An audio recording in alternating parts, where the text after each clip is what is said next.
This is the introduction to the Common App essay that got me into Harvard. I hate the letter S.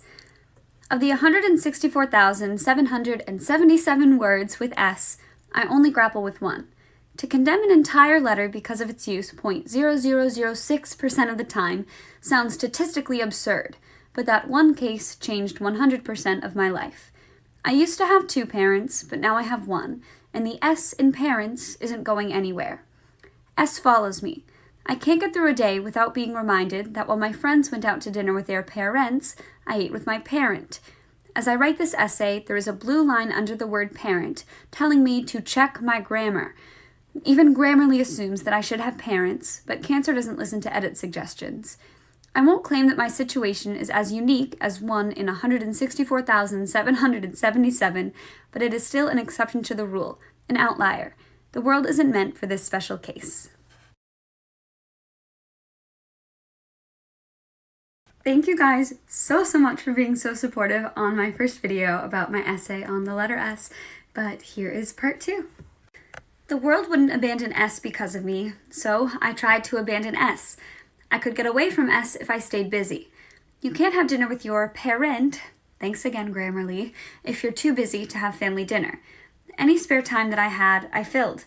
I became known as the busy kid, the one that everyone always asks, how do you have time?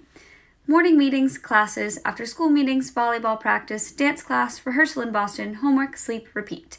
Though my specific schedule has changed over time, the busyness has not. I couldn't fill the loss that S left in my life, but I could at least make sure I didn't have to think about it. There were so many things in my life that I couldn't control, so I controlled what I could, my schedule. I never succumbed to the stress of potentially overcommitting. I thrived.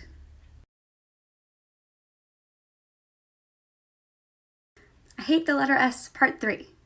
It became a challenge to juggle it all, but I'd soon find a rhythm. But rhythm wasn't what I wanted. Rhythm may not have an S, but S sure liked to come by when I was idle.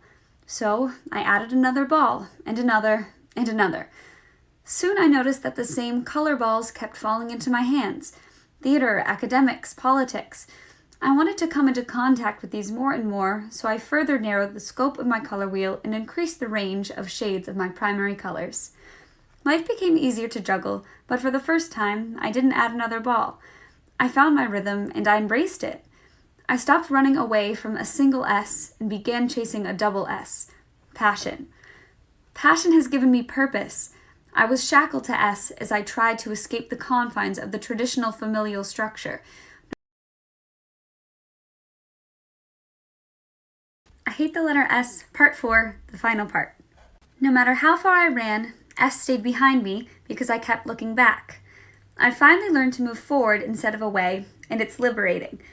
S got me moving, but it hasn't kept me going. I wish I could end here, triumphant and basking in my new inspiration, but life is more convoluted. Motivation is a double-edged sword. It keeps me facing forward, but it also keeps me from having to look back.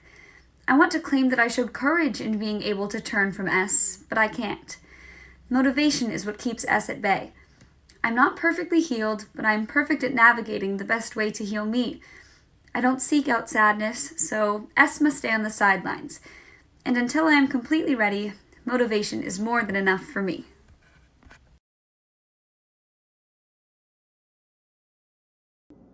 Okay, so I just click it? Click it, Harvard Update, click it. What?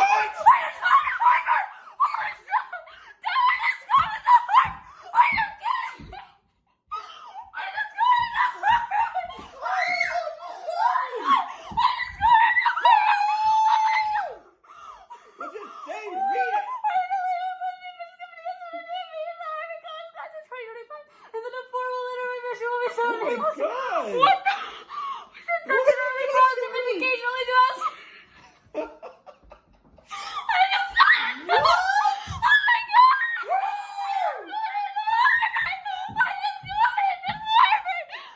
God! Oh my God! Oh my God! Oh my God! Oh my God! Send me the outcomes with academic extracurricular personal. Also, they were particularly good math. I can't read it. Oh my God.